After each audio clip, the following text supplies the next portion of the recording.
Hello friends, welcome to our YouTube channel. Today's story is, A Wise Crow. There stood a huge banyan tree on the outskirts of a small town. Thousands of crows lived in this tree. Not far from the banyan tree, there was a mountain cave. Thousands of owls lived in it.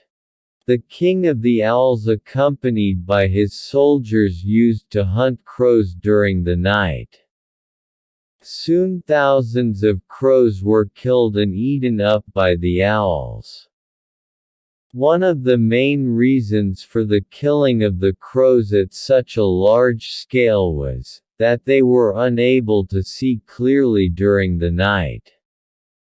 And the owls, being nocturnal, could easily locate the crows sitting in the tree during night hours.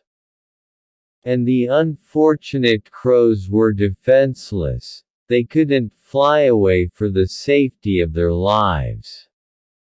This kind of situation went on to such an extent, and the loss of lives of thousands of crows became so unbearable for the king of crows, that one day he was compelled to call a meeting to discuss ways and means to combat the situation and bring an end to the continuing disaster. After heated discussions and exchange of views and ideas, a plan was chalked out in the meeting, according to which a drama was to be enacted at a little distance from the owl's cave. So, on the next day, the drama was staged, and while enacting the drama, an old crow was thrashed and beaten mercilessly by the king of crows and his soldiers.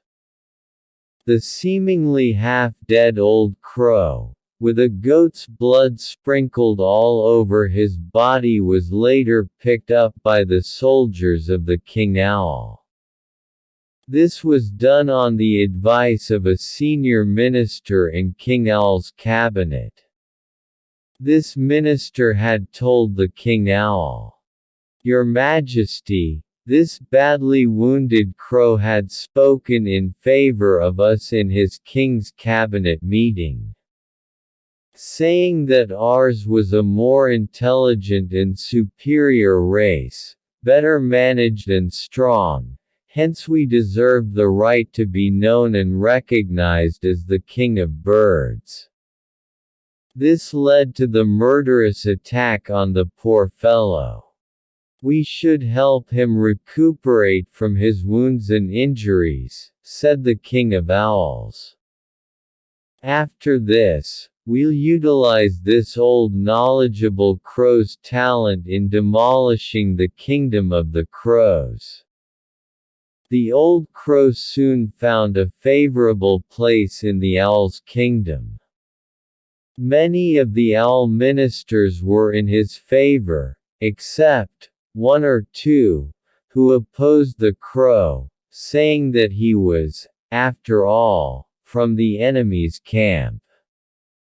Despite this opposition from certain owl ministers, the crow continued to live in the owl's cave. Lastly, it was the daytime when the owls themselves were not able to see anything, due to sunlight. When the seemingly wounded and infirm crow piled up thousands of wooden logs at the mouth of the owl's cave and put fire into it, the devouring flames leapt up high, and all the owls in the owl's kingdom, inside the cave, were burnt to ashes. For more stories like, share and subscribe to our channel.